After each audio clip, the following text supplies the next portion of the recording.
Hi friends, study വിത്ത് മീയുടെ പുതിയൊരു വീഡിയോയിലേക്ക് എല്ലാവർക്കും സ്വാഗതം. അപ്പോൾ നമ്മൾ ഇന്ന് പഠിക്കാൻ പോകുന്നത് ഹാരപ്പൻ സംസ്കാരത്തിൻ്റെ ബാക്കി ഭാഗമാണ്. അപ്പോൾ കഴിഞ്ഞ ക്ലാസ്സിൽ നമ്മൾ ഹാരപ്പൻ സംസ്കാരം എന്താണെന്നും ഹാരപ്പൻ സംസ്കാരത്തിലെ പ്രധാന നഗരങ്ങൾ ഏതൊക്കെയാണ്, അവിടെ എന്തെല്ലാം കാര്യങ്ങൾ കണ്ടെടുത്തിട്ടുണ്ട്, പ്രത്യേകതകൾ എന്തെല്ലാമാണ്, അത്തരം കാര്യങ്ങളാണ് കഴിഞ്ഞ ക്ലാസ്സിൽ നോക്കിയത്. ഇനി അതിൻ്റെ ബാക്കി ഭാഗം നമുക്ക് നോക്കാം. നഗരങ്ങളുടെ സവിശേഷതകൾ. സിന്ധു നദീതട നഗരങ്ങളുടെ പ്രത്യേകതകൾ. ആസൂത്രിതമായ നിർമ്മാണം, മലിനജലം ഒഴുക്കാനുള്ള ഓടകൾ, മികച്ച റോഡുകൾ, ഏകീകൃതമായ അളവുതൂക്ക സമ്പ്രദായം. ആസൂത്രിതമായ തെരുവുകളുടെ ഇരുവശങ്ങളിലാണ് വീടുകൾ നിർമ്മിച്ചിരിക്കുന്നത്. വീടുകൾ വ്യത്യസ്ത ഘടനയിലുള്ളവയായിരുന്നു. ചിലത് ഒറ്റമുറി വീടുകളാണെങ്കിൽ മറ്റു ചിലതാവട്ടെ കൂടുതൽ മുറികളും വിശാലവുമായ മുറ്റവും കിണറുകളും ഉള്ളവയായിരുന്നു. അപ്പോൾ നഗരങ്ങളുടെ സവിശേഷതകൾ എങ്ങനെയാണ്? അത് ആസൂത്രിതമായിട്ടാണ് നിർമ്മിച്ചിരുന്നത്. മലിനജലം ഒഴുക്കാനുള്ള ഓടകളുണ്ടായിരുന്നു. ആ ഓടകൾ സ്ലാബുകൾ വെച്ച് മൂടിയ നിലയ്ക്കാണ് ഉണ്ടായിരുന്നത്. പിന്നെ ആസൂത്രിതമായ തെരുവുകളുടെ ഇരുവശങ്ങളിലുമാണ് വീടുകൾ നിർമ്മിച്ചിരുന്നത്. വീടുകൾ വ്യത്യസ്ത ഘടനയുള്ളതാണ്. ചിലതാണെങ്കിൽ ഒരു മുറിയും മറ്റു ചിലത് വിശാലമായ മുറ്റവും കിണറും ഒക്കെ ഉള്ളതായിരുന്നു. വീടുകളിൽ ശൗചാലയങ്ങൾ ഉണ്ടായിരുന്നു. അഴുക്കുചാലുകളാണ് നഗരങ്ങളുടെ മറ്റൊരു സവിശേഷത. വീടുകളിൽ നിന്നുള്ള മലിനജലം ചാലുകളിലേക്ക് ഒഴുകിയെത്തുന്നു. ഇത്തരം ചാലുകളെ നഗരത്തിലെ പ്രധാന അഴുക്കുചാലുമായി ബന്ധിച്ചിരുന്നു. റോഡുകൾ നിർമ്മിക്കപ്പെട്ടിരിക്കുന്ന രീതി മട്ടകോൺ ആകൃതിയിലാണ്. റേഡിയൽ ആകൃതിയിൽ റോഡുകൾ നിർമ്മിക്കപ്പെട്ട ഒരേ ഒരു കേന്ദ്രമാണ് ബനാവലി. സിന്ധു നദീതട നിവാസികൾ കെട്ടിടങ്ങൾ പണിയുന്നതിനായി ഉപയോഗിച്ചിരുന്നത് തീയിൽ ചുട്ടെടുത്ത മൺകട്ടകളും വെയിലത്തുണക്കിയ മൺകട്ടകളുമായിരുന്നു. നഗരപ്രദേശത്തെ മേൽപട്ടണമെന്നും കീഴ്പട്ടണമെന്നും രണ്ടായി തിരിച്ചിരുന്നു. പടിഞ്ഞാറുള്ള ഉയർന്ന ഭാഗം ഭരണാധികാരികളാണ് ഉപയോഗിച്ചിരുന്നത്.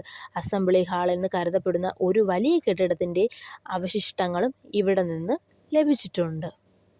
അപ്പം കെട്ടിടങ്ങൾ പണിയുന്നതിനായി അവർ തീയിൽ ചുട്ടെടുത്ത മൺകട്ടകളും വെയിലത്തുണക്കിയ മൺകട്ടകളും ഉപയോഗിച്ചിരുന്നു. അവരുടെ നഗരപ്രദേശത്തെ രണ്ടായിട്ടാണ് തിരിച്ചിരുന്നത്, മേൽപട്ടണമെന്നും കീഴ്പട്ടണമെന്നും. അതിൽ മേൽപട്ടണത്തിൽ ഭരണാധികാരികളായിരുന്നു താമസിച്ചിരുന്നത്. താഴ്ന്ന ഭാഗം സാധാരണക്കാരുടെ വാസസ്ഥലങ്ങൾ ആയിരുന്നു. വീടുകളാണെന്ന് സൂചിപ്പിക്കുന്ന നിരവധി കെട്ടിടങ്ങളുടെ അവശിഷ്ടങ്ങൾ ഇവിടെ നിന്നും ലഭിച്ചിട്ടുണ്ട്. സിന്ധു നദീതട സംസ്കാരത്തിലെ തുറമുഖ നഗരങ്ങളാണ് ലോത്തൽ, സുത്ക ജണ്ടോർ, ബാലകോട്ട്. നെൽകൃഷി ചെയ്തിരുന്നതിൻ്റെ തെളിവ് ലഭിച്ച കേന്ദ്രങ്ങളാണ് ലോത്തൽ, റംഗ്പൂർ. പൂർവ്വ ഹാരപ്പൻ കേന്ദ്രങ്ങളിൽ ഒരു ചെറുപട്ടണത്തിലെ തെളിവ് ലഭിച്ചത് റഹ്മാൻ ഥേരി. പൂർവ്വ ഹാരപ്പൻ കേന്ദ്രങ്ങളിൽ പ്രധാനപ്പെട്ടവയാണ് അമ്രി, ബാലകോട്ട്, ബനാവലി, ഖോഡ്തിച്ചി. ഹാരപ്പൻ ജനതയുടെ ഭാഗ്യമുദ്രയായി കരുതപ്പെടുന്നത് സ്വസ്തിക ചിഹ്നമാണ്. പൂർവ്വ ഹാരപ്പൻ സംസ്കാരത്തിൻ്റെ അവശിഷ്ടങ്ങൾ ലഭിച്ച സ്ഥലങ്ങളിൽ പ്രധാനമാണ് റംഗ്പൂർ. ഇനി ഇവരുടെ കൃഷിയും കച്ചവടത്തെക്കുറിച്ചുമാണ് അടുത്ത് പറയുന്നത്. പരുത്തി കൃഷി ചെയ്തിരുന്ന ആദ്യത്തെ ജനതയാണ് സിന്ധു നദീതട നിവാസികൾ. സിന്ധിൽ നിന്നും വരുന്നത് എന്ന അർത്ഥത്തിൽ പരുത്തിയെ വിശേഷിപ്പിച്ചിരുന്നത് സിൻഡോൺ എന്നാണ്. സംസ്കൃതത്തിൽ പരുത്തി എന്നു പറയുന്ന നാമം കർപ്പസ എന്നാണ്. സിന്ധു നദീതട നിവാസികൾക്ക് കച്ചവട വിനിമയങ്ങൾക്ക് പണം ഉപയോഗിച്ചിരുന്നില്ല. അപ്പോൾ പരുത്തി കൃഷി ആദ്യമായി ചെയ്തത് സിന്ധു നദീവാസികളാണ്. സിന്ധിൽ നിന്നും വരുന്നത് എന്ന അർത്ഥത്തിൽ പരുത്തിയെ വിശേഷിപ്പിക്കുന്നത് എന്തെന്നാണ്? സിൻഡോൺ എന്നാണ്. സംസ്കൃതത്തിൽ പരുത്തി അറിയപ്പെടുന്നത് കർപ്പസ എന്നാണ്. അതുപോലെ തന്നെ സിന്ധു നട നിവാസികൾ കച്ചവട വിനിമയങ്ങൾക്ക് അവർ പണം ഉപയോഗിച്ചിരുന്നില്ല. അളവ് തൂക്ക ആവശ്യങ്ങൾക്കായി ഉപയോഗിച്ചിരുന്ന അടിസ്ഥാന സംഖ്യയാണ് 16. സിന്ധു നദീതട നിവാസികൾക്ക് കച്ചവട ബന്ധമുണ്ടായിരുന്ന മറ്റു നാടുകൾ മെസൊപ്പൊട്ടേമിയ, ഇറാൻ, ബഹ്റൈൻ, മധ്യേഷ്യ. വിദേശ വാണിജ്യത്തിൻ്റെ ഭാഗമായി സിന്ധു നദീതട പ്രദേശത്തിൽ നിന്നും കയറ്റുമതി ചെയ്തിരുന്ന വസ്തുക്കൾ ചിപ്പിയും മുത്തും കൊണ്ടുള്ള ആഭരണങ്ങൾ, ആനക്കൊമ്പ്, ശില്പങ്ങൾ, സുഗന്ധദ്രവ്യങ്ങൾ, ലാപ്പീസ് ലസൂരി അത് ഒരിനം കല്ലാണ്, സ്വർണം തുടങ്ങിയവ. അപ്പോൾ എന്തെല്ലാം സാധനങ്ങളാണ് ഇവിടെ നിന്നും കയറ്റുമതി ചെയ്തിരുന്നത്? ചിപ്പിയും മുത്തും കൊണ്ടുള്ള ആഭരണങ്ങൾ, ആനക്കൊമ്പ്, ശില്പങ്ങൾ, സുഗന്ധദ്രവ്യങ്ങൾ, ലാപ്പീസ് ലസൂലി എന്ന ഒരിനം കല്ല്, സ്വർണം തുടങ്ങിയവയാണ്. സിന്ധു നദീതട മുദ്രകൾ ലഭിച്ചിരുന്ന പശ്ചിമേഷ്യൻ നഗരങ്ങൾ, അതായത് മെസപ്പൊട്ടേമിയൻ നഗരങ്ങൾ: ഊർ, സുസ, Kish, Lagash, del Asmar. Sindhu നദീതട നിവാസികൾക്ക് പരിചയമില്ലാതിരുന്ന കാർഷിക വിള കരിമ്പാണ്. ഇനി അടുത്ത് നോക്കുന്നത് അവർ ആരാധിച്ചിരുന്ന ദൈവങ്ങളെക്കുറിച്ചാണ്. സിന്ധു നദീതട നിവാസികളുടെ ഏറ്റവും പ്രധാനപ്പെട്ട ദൈവം മാതൃദേവതയാണ്. സിന്ധു നദീതട നിവാസികൾ ആരാധിച്ചിരുന്ന ശിവനോട് സാമ്യമുള്ള ദൈവമാണ് പശുപതി മഹാദേവൻ. പശുപതി മഹാദേവന്റെ ചിത്രമുള്ള മുദ്ര കണ്ടെത്തിയ സ്ഥലമാണ് മോഹൻജദാരോ. ഇപ്പോൾ സിന്ധു നദീ നിവാസികളുടെ ഏറ്റവും പ്രധാനപ്പെട്ട ദേവതയാണ് മാതൃദേവത. അവർ ശിവന്റെ സാമ്യമുള്ള ദൈവമായ പശുപതി മഹാദേവനെ ആരാധിച്ചിരുന്നു. പശുപതി മഹാദേവന്റെ ചിത്രമുള്ള മുദ്രകൾ കണ്ടെത്തിയത് എവിടെ നിന്നാണ്? മോഹൻജദാരോയിൽ നിന്നാണ്. സിന്ധു നദീതട ജനത ആരാധിച്ചിരുന്ന മറ്റു മൂർത്തികളാണ് ആൽമരം, ലിംഗവും യോനിയും, സർപ്പം, പ്രാവ്, മുഴയൻകാള. പരിശുദ്ധ ജീവിയായി കണ്ട് ആരാധിച്ചിരുന്നത് മാടപ്രാവിനെയാണ്. സിന്ധു നദീതട ജനത ആരാധിച്ചിരുന്ന സാങ്കല്പിക മൃഗമാണ് യൂണിക്കോൺ. അഗ്നി ആരാധനയ്ക്ക് തെളിവ് കിട്ടിയ സ്ഥലം കാലിബംഗൻ, ലോത്തൽ. അപ്പോൾ അവർ മാതൃദേവതയും പശുപതി മഹാദേവൻ എന്നിവയെ പുറമെ ആൽമരം, ലിംഗവും യോനിയും, സർപ്പം, പ്രാവ്, മുഴയൻകാള എന്നിവയെ ആരാധിച്ചിരുന്നു. പരിശുദ്ധ ജീവിയായി കണ്ട് ആരാധിച്ചിരുന്നത് മാടപ്രാവിനെയാണ്. അവരുടെ സാങ്കല്പിക മൃഗമാണ് യൂണിക്കോൺ. അഗ്നിയെ ആരാധിച്ചതിൻ്റെ തെളിവുകൾ ലഭിച്ചത് എവിടെ നിന്നാണ്? കാലിബംഗൻ, ലോത്തൽ. ഹാരപ്പൻ ലിപികളും മുദ്രകളും. ആദ്യമായി ഒരു ഹാരപ്പൻ മുദ്ര കണ്ടെത്തിയത് അലക്സാണ്ടർ കണ്ണിങ്ഹാമാണ്. ഹാരപ്പൻ മുദ്രകൾ ആലേഖനം ചെയ്യപ്പെട്ട പ്രതലങ്ങൾ സ്റ്റിറൈറ്റ്, ചെമ്പ്, കളിമണ്ണ്, ആനക്കൊമ്പ് തുടങ്ങിയവയിലാണ്. ഹാരപ്പൻ മുദ്രകളിൽ ഏറ്റവും കൂടുതൽ കാണപ്പെട്ട മൃഗമാണ് യൂണിക്കോൺ. യൂണിക്കോൺ എന്താണ്?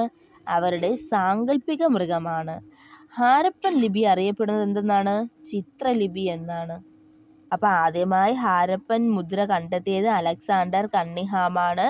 ഈ മുദ്രകൾ ആലേഖനം ചെയ്യപ്പെട്ടിട്ടുള്ളത് സ്റ്റിറൈറ്റ്, ചെമ്പ്, കളിമണ്ണ്, ആനക്കൊമ്പ് എന്നിവയിലാണ്. ഹാരപ്പൻ മുദ്രകളിൽ ഏറ്റവും കൂടുതൽ കാണപ്പെട്ട മൃഗമാണ് യൂണിക്കോൺ. ഇത് അവരുടെ സാങ്കല്പിക മൃഗമാണ്. ഹാരപ്പൻ ലിപി ഏതാണ്? ചിത്രലിപിയാണ്. വലത്തുനിന്ന് ഇടത്തോട്ട് ആദ്യ വരയും ഇടത്തുനിന്ന് വലത്തോട്ട് രണ്ടാമത്തെ വരയും അങ്ങനെയാണ് എഴുതുന്ന രീതി. ഹാരപ്പൻ ലിപി വായിച്ചെടുക്കാൻ ഇതുവരെയും സാധിച്ചിട്ടില്ല. ഹാരപ്പൻ ലിപി വായിച്ചെടുക്കാൻ നടത്തിയ ശ്രമങ്ങളിലൂടെ പ്രശസ്തനായ പുരാലിഖിത ശാസ്ത്രജ്ഞനാണ് ഐരാവതം മഹാദേവൻ. അപ്പോൾ ഹാരപ്പൻ ലിപി വലതുനിന്ന് ഇടത്തോട്ട് ആദ്യ വരിയും ഇടത്തുനിന്ന് വലത്തോട്ട് രണ്ടാമത്തെ വരിയും അങ്ങനെയാണ് എഴുതുന്ന രീതി. ഹാരപ്പൻ ലിപി ഇതുവരെയും ആർക്കും വായിച്ചെടുക്കാൻ കഴിഞ്ഞിട്ടില്ല.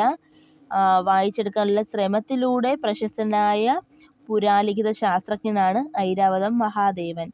ഹാരപ്പൻ ലിപിയോട് ഏറ്റവും സാമ്യമുള്ളതെന്ന് കരുതപ്പെടുന്ന ലിപിയാണ് ദ്രാവിഡ ലിപി. ഇനി അടുത്തത് സിന്ധു നദീതട സംസ്കാരത്തിൻ്റെ തകർച്ചയാണ്. പ്രകൃതി ദുരന്തങ്ങളാണ് സിന്ധു നദീതട സംസ്കാരത്തിൻ്റെ തകർച്ചയ്ക്ക് കാരണമെന്ന് അഭിപ്രായപ്പെട്ടത് GF ഡെയിൽസ്. ആര്യന്മാരുടെ വരവാണ് സിന്ധു നദീതട സംസ്കാരത്തിൻ്റെ തകർച്ചയ്ക്ക് കാരണമായത് എന്ന് അഭിപ്രായപ്പെട്ടത് മോർട്ടിമർ വീലർ. സിന്ധു നദി വഴിമാറി ഒഴുകിയതാണ് സിന്ധു നദീതട സംസ്കാരത്തിൻ്റെ തകർച്ചയ്ക്ക് കാരണമായതെന്ന് അഭിപ്രായപ്പെട്ടത് sir John marshal, HD ലാംബ്രിക്, EJH മക്കേ എന്നിവരാണ്. ഏകദേശം 1700 ബി സി ഇയോടെ ഹാരപ്പൻ സംസ്കാരം ക്ഷയിച്ചു തുടങ്ങി. അതിൻ്റെ തകർച്ചയ്ക്കുള്ള കാരണങ്ങളെ സംബന്ധിച്ച് നിരവധി അഭിപ്രായങ്ങൾ നിലനിൽക്കുന്നുണ്ട്. അത് എന്തെല്ലാമാണെന്ന് നോക്കാം. വെള്ളപ്പൊക്കം, പുറമേ നിന്നുള്ള ആക്രമണങ്ങൾ, വനനശീകരണം, കാർഷിക മേഖലയിലേക്കുണ്ടായ തകർച്ച, പകർച്ചവ്യാധി. അപ്പം ഇത്രയും കാര്യങ്ങളാണ് സിന്ധു നദീതട സംസ്കാരത്തിൻ്റെ തകർച്ചയ്ക്ക് കാരണമായതെന്നാണ് പറയപ്പെടുന്നത്. മോഹൻജൊദാരോയിൽ നിന്നും വലിയ കുളത്തിൻ്റെ അവശിഷ്ടങ്ങൾ കണ്ടെടുത്തിട്ടുണ്ട്. ഇവിടെ വലിയ കുളത്തിൻ്റെ ചിത്രം കൊടുത്തിട്ടുണ്ട്. സിന്ധു നദീതട ജനത വെളുത്തീയം ശേഖരിച്ചിരുന്നത് അഫ്ഗാനിസ്ഥാനിൽ നിന്നും മധ്യേഷ്യയിൽ നിന്നുമാണ്. ഇവർ മൺപാത്രത്തിൽ അലങ്കാരപ്പണികൾ ചെയ്തിരുന്നു. ചെമ്പ്, വെങ്കലം, സ്വർണം എന്നിവയിൽ ആഭരണങ്ങൾ നിർമ്മിച്ചിരുന്നു. കളിമൺ, വെങ്കലം, ആമത്തോട് എന്നിവ ഉപയോഗിച്ച് വളകൾ നിർമ്മിച്ചിരുന്നു. ഇന്ത്യയിൽ ഉത്ഖനന പ്രവർത്തനങ്ങൾക്ക് പൗരാണിക മൂല്യമുള്ള കെട്ടിടങ്ങൾ സംരക്ഷിക്കുന്നതിനും ചുമതലപ്പെട്ട സ്ഥാപനമാണ് archaeological survey of India. British ഭരണകാലത്താണ് ഈ സ്ഥാപനം ആരംഭിച്ചത്. ഇന്ത്യയിൽ പുരാവസ്തു വകുപ്പ് ആരംഭിക്കാൻ മുൻകൈയെടുത്ത വൈസ്രോയിയാണ് കാനിങ് പ്രഭു. ആർക്കിയോളജിക്കൽ സർവേ ഓഫ് ഇന്ത്യ സ്ഥാപിക്കപ്പെട്ട വർഷം 1861. ആദ്യ ആർക്കിയോളജിക്കൽ സർവേയറായി നിയമിക്കപ്പെട്ട വ്യക്തി അലക്സാണ്ടർ കണ്ണിങ്ഹാമാണ്. ആർക്കിയോളജിക്കൽ സർവേ ഓഫ് ഇന്ത്യയുടെ ആദ്യ ഡയറക്ടർ ജനറലും ഇദ്ദേഹം തന്നെയാണ്. കഴ്സൺ 1902 ആർക്കിയോളജിക്കൽ സർവേ ഓഫ് ഇന്ത്യയുടെ ഡയറക്ടർ ജനറലായി നിയമിച്ച വ്യക്തിയാണ് John Marshall. 1921 sir John Marshall archaeological survey of ഇന്ത്യയുടെ ഡയറക്ടറായിരുന്ന കാലത്ത് നടന്ന ഉത്ഖനനമാണ് ഒരു മഹത്തായ സംസ്കാരത്തിൻ്റെ അവശിഷ്ടങ്ങളാണ് അവിടെ ഉണ്ടായിരുന്ന ഇഷ്ടികകൾ എന്ന് കണ്ടെത്തിയത്. 1956 മുൾട്ടാനിൽ നിന്ന് ലാഹോറിലേക്ക് ഒരു റെയിൽപാത നിർമ്മിക്കാൻ ബ്രിട്ടീഷുകാർ തീരുമാനിച്ചത്. ഇത് നിർമ്മിച്ചത് ബ്രണ്ടൻ സഹോദരന്മാരായ എഞ്ചിനീയർമാരാണ്. ഇത് സിന്ധു നദീതടാകത്തിലൂടെയാണ് ഈ റെയിൽവേ പാത നിർമ്മിക്കാൻ തീരുമാനിച്ചത്. എന്നാൽ അവിടുത്തെ മണ്ണ് ഉറപ്പില്ലാത്തതായിരുന്നു. സഹോദരന്മാരായ എഞ്ചിനീയർമാർ എത്ര ശ്രമിച്ചിട്ടും മണ്ണുറപ്പിച്ച് റെയിൽപാത നിർമ്മിക്കാൻ കഴിഞ്ഞില്ല. അങ്ങനെ ഇരിക്കുമ്പോഴത്തേക്കാണ് അതിനടുത്ത് കിടക്കുന്ന ചുട്ട ഇഷ്ടിക അവരുടെ ശ്രദ്ധയിൽപ്പെടുന്നത്. അങ്ങനെ ആ ചുട്ട ഇഷ്ടിക എടുത്താണ് അവർ ഈ റെയിൽപാത നിർമ്മിച്ചത്. ഈ റെയിൽപാതയുടെ നിർമ്മാണത്തിന് ശേഷമാണ് ഈ ഇഷ്ടികയെക്കുറിച്ചുള്ള അന്വേഷണങ്ങൾ നടത്തുന്നതും ഒരു വലിയ സംസ്കാരം ഇതിലൂടെ അതിനെക്കുറിച്ചുള്ള കാര്യങ്ങൾ പുറത്തു വരികയും ചെയ്തത്. ഇനി ഉൾപ്പെടുത്തിയിരിക്കുന്നത് കുറച്ച് ഹാരപ്പൻ സംസ്കാരത്തിലെ ചിത്രങ്ങളാണ്. ആദ്യത്തേത് ഭരണാധികാരികൾ ഉപയോഗിച്ചിരുന്ന നഗരപ്രദേശങ്ങളാണ്. പിന്നെ അവരുടെ അളവുതൂക്ക മുദ്രകളാണ്. പിന്നെ മുദ്രകൾ, പിന്നെ ജീവികളുടെയും കളിമൺ രൂപങ്ങൾ, കളിമൺ കലപ്പ എന്നിവയാണ് ഇതിൽ.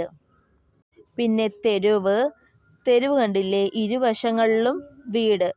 പിന്നെ അഴുക്കുചാൽ സംവിധാനം, പിന്നെ ലോത്തൽ, പിന്നെ അവരുടെ ധാന്യപ്പുരകളുടെ അവശിഷ്ടങ്ങൾ, പിന്നെ അവരുടെ ആഭരണങ്ങൾ, മൺപാത്രം, പിന്നെ നൃത്തം ചെയ്യുന്ന സ്ത്രീയുടെ വെങ്കല പ്രതിമ, മുദ്രകളും ലിപികളും, വലിയ കുളം, കളിമൺ വണ്ടികൾ എന്നിവയെല്ലാമാണ്.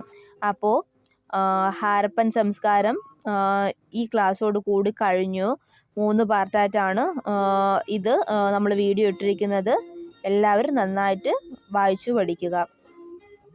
വീഡിയോ കാണുന്നവർ ചാനലൊന്ന് സബ്സ്ക്രൈബും കൂടെ ചെയ്യുക. ഇനി അടുത്ത ക്ലാസ്സുമായി അടുത്ത വീഡിയോയിൽ കാണാം. Thank you.